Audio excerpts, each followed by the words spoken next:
analfabetos, pillos y ahora mediocres. Eso es lo que ha dicho Mario Vargas Llosa de ustedes, que ha sido el peor congreso que él ha visto en sus 83 años, señor.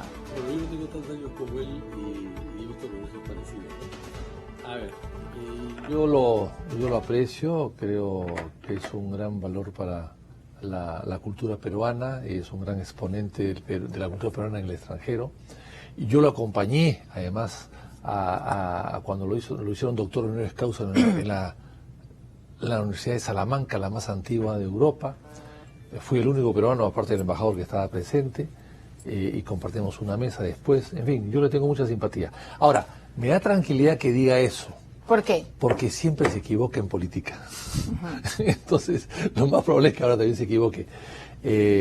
Todas pero se equivoca y sus críticos lo dicen cuando, digamos, apoya a alguien y luego ese apoyado termina claro, todas las personas que él apoya, todo lo que él ha dicho en política, generalmente, sobre política peruana me refiero, siempre se ha equivocado, ¿no? ¿Pero fue este congreso mediocre o no? Ahora, yo creo que hay que hacer una distinción entre analfabetos, semianalfabetos, pillos o qué sé yo. Yo creo que en una asamblea de 130 no pueden haber 130 pillos, pues es imposible, ¿no? Yo creo que ahí le faltó distinguir entre unos y otros, ¿no? Entre los que pueden ser analfabetos o pillos y los que sencillamente no lo son. Yo creo que hay una distinción que no ha hecho. ¿Usted se siente pillo, analfabeto o semianalfabeto? Ni uno ni lo otro. Soy analfabeto en algunas cosas, en conocer, por ejemplo, quizás algún tipo de cultura, ¿no? Pero yo he escrito 6 libros, entonces tan analfabeto no puedo ser, ¿no? No, claro, además usted tiene una historia, es un gran historiador, pero quizás, y dicho sea de paso, al margen de los adjetivos y lo que está analizando Mario Vargas Llosa, el hecho es que... Además, perdón, y recordaba que uno de los libros que escribí me lo presentó Vargas Llosa. Qué curioso, hace muchos años atrás, ¿no?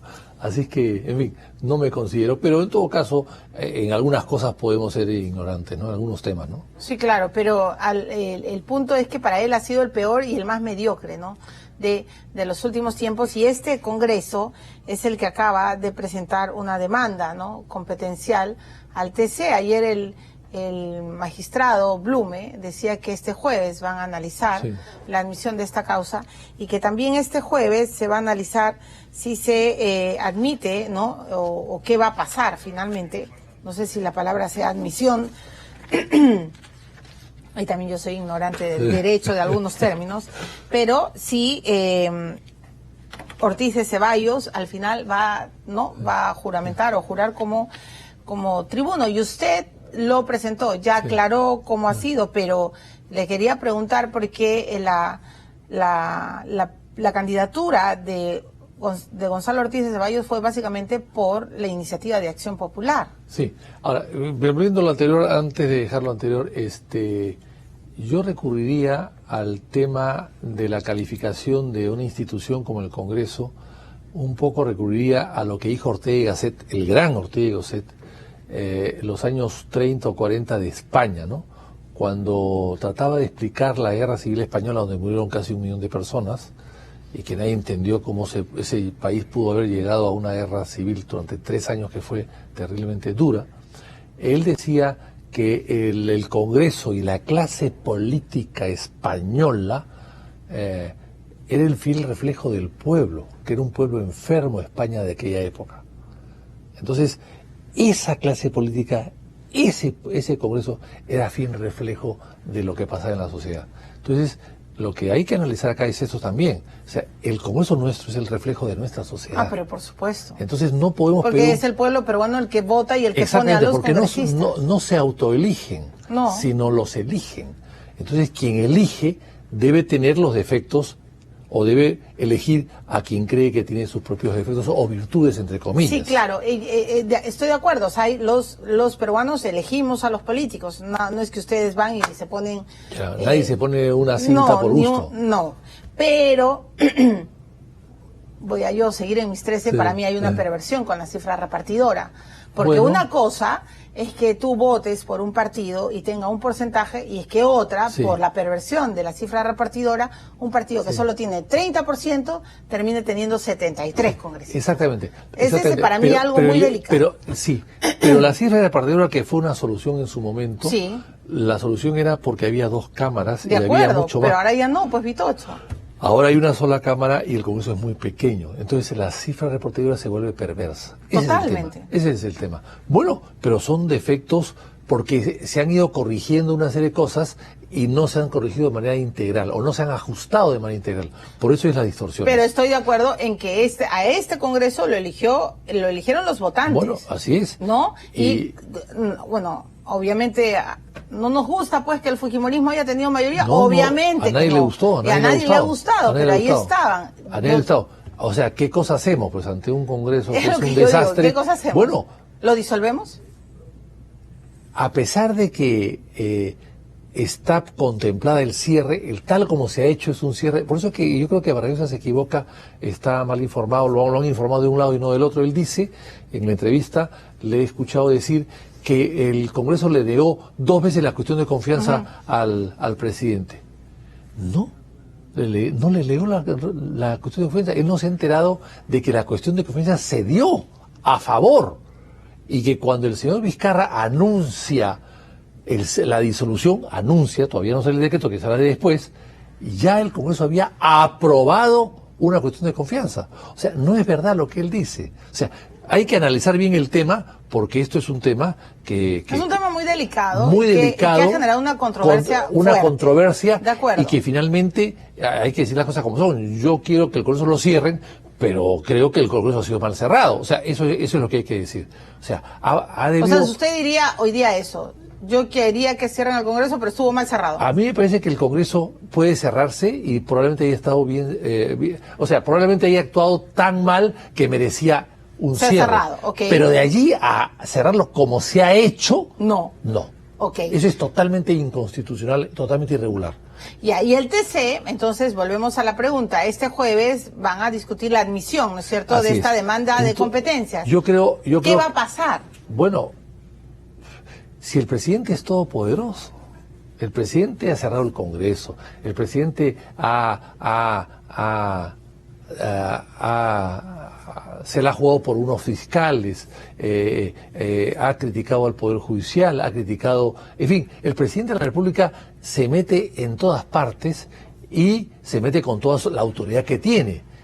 El presidente está hoy día con las manos libres, puede hacer muchas cosas, no tiene contrapeso, no tiene quien lo fiscalice, no tiene quien pueda censurar a sus ministros, quien pueda censurarlo a él mismo. O sea, el presidente hoy día está en una situación de un poder que no lo tenía.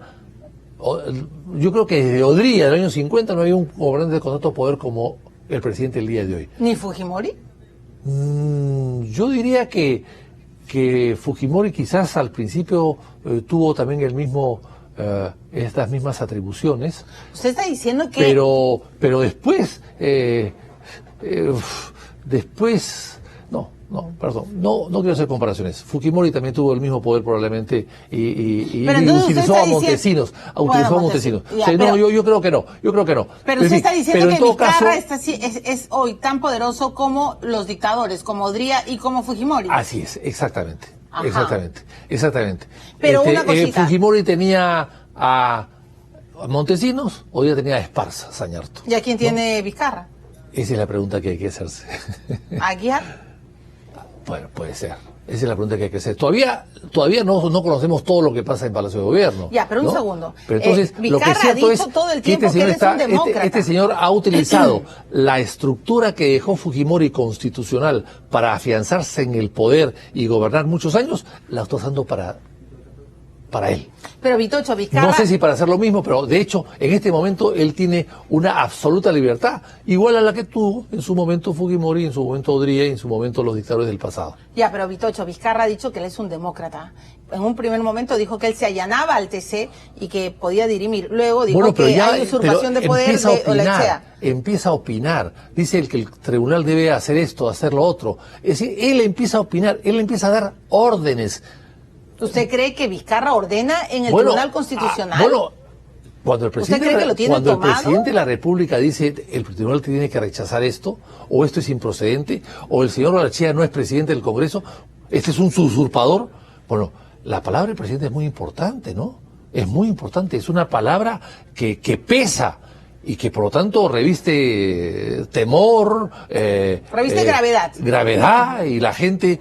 ¿Quién se va a enfrentar al presidente de la República con tanto poder? Con un presidente con tanto poder. Si con menos poder no se enfrentaban, con mayor poder menos aún, pues. ¿Y usted cree que Olaechea es un usurpador? Olaechea está allí porque el Congreso lo eligió como presidente. Yo no voté por él, por si acaso. Pero el Congreso lo eligió como Pero el presidente del Congreso lo eligió Parlamento. como presidente del Parlamento y presidente de la Comisión Permanente. Las dos cosas van juntas. ¿Y él tiene la potestad para mandar esa... Yo creo que sí, porque él representa al Congreso. Que el Congreso esté disuelto es otra cosa, pero él sigue siendo presidente del Congreso. Pero él Vizcarra no no lo han piensa lo destituido, mismo. él no lo han destituido. A él lo han nombrado de una manera y no lo han vacado ni destituido, ni hay una moción de censura para que deje la presidencia de la Comisión Permanente o de la presidencia del Congreso. El Congreso ya no podría ser porque el Congreso ya no está funcionando.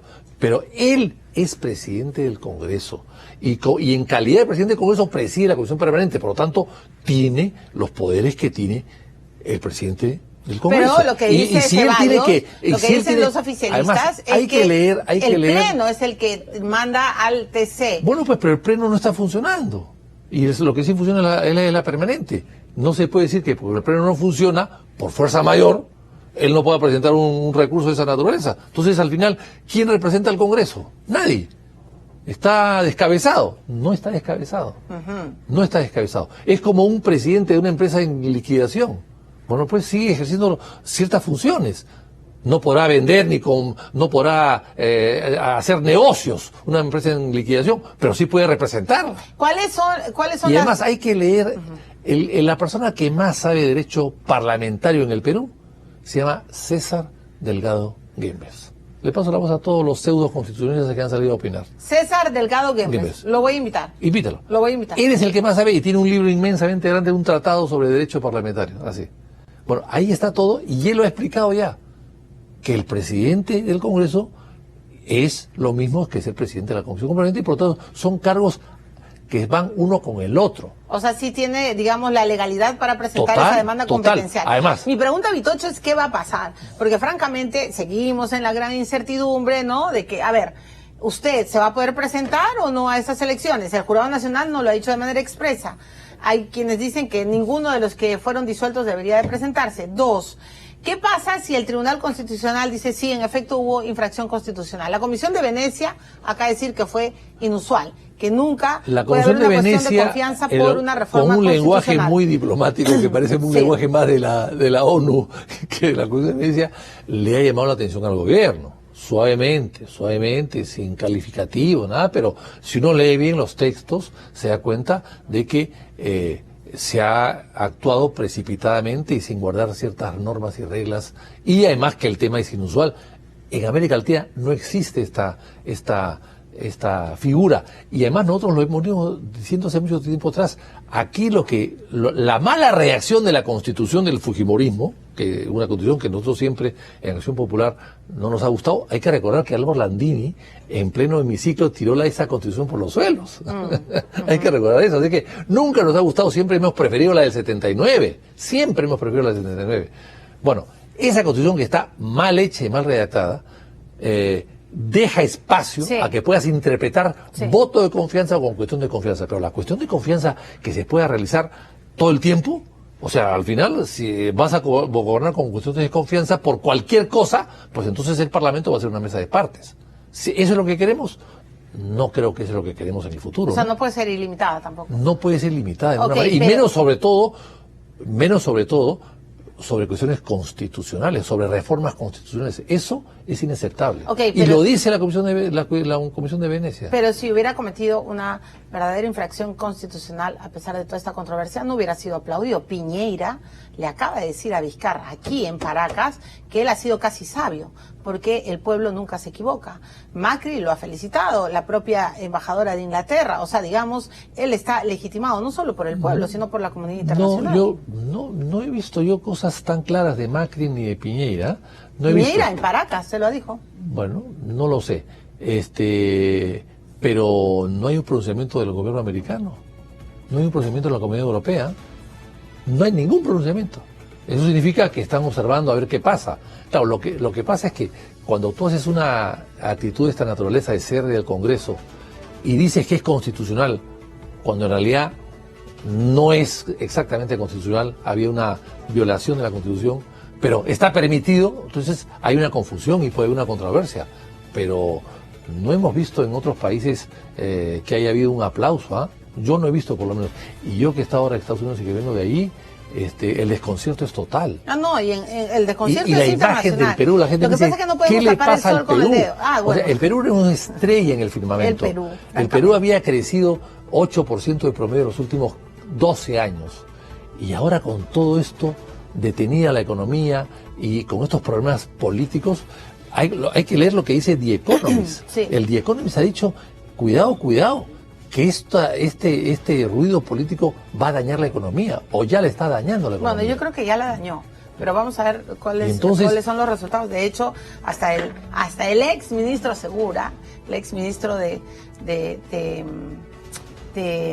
Humala, sí, le acaba de decir a la ministra se me da la voz, María Antonieta, que sincere.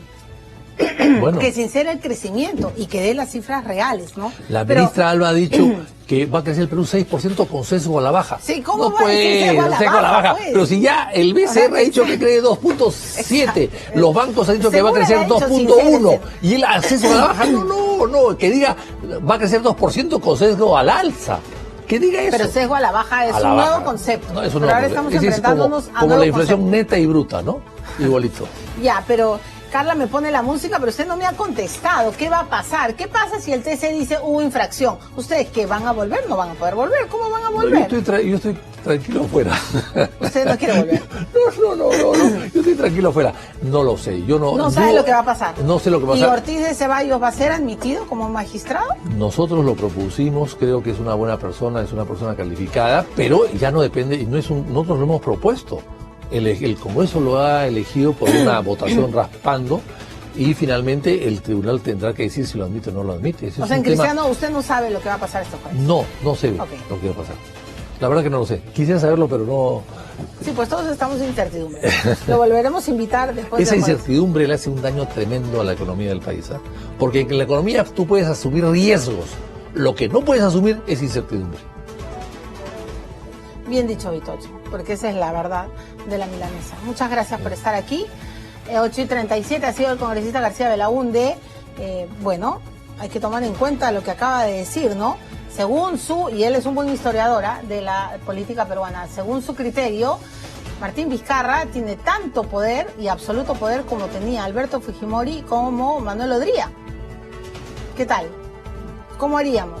Porque, por favor, si alguien no sabe o no se ha enterado que hoy no hay equilibrio de poderes, quiere decir que no está leyendo nada de lo que está sucediendo. ¿Qué va a pasar este jueves? Es la gran pregunta. Blume, el presidente del Tribunal Constitucional, dijo que siempre son independientes del poder, pero Vitocho ha dicho que cuando el presidente habla hay gravedad en el discurso. Así que veremos qué sucede al final de cuentas. 8:38 de la mañana. Señora Carla, se me va la voz, siempre se me va la voz cuando hablamos. Oye, además hay una cosa, ¿cómo votan los 6 que están saliendo si entra o no uno nuevo? O sea, el que va a salir va a votar a favor o en contra. No sé. Tu interés, pues ahí por qué tu interés. Pero ya no podría votar, pues, si sale. Porque él ha dicho que van a admitir la demanda, pero ¿quién no sale? Ah, no sé, eso pues. Entonces los 6 van a votar, ¿por qué? Para que no le toque a ninguno. Vitocho se va así como diciendo, esto es un desmadre.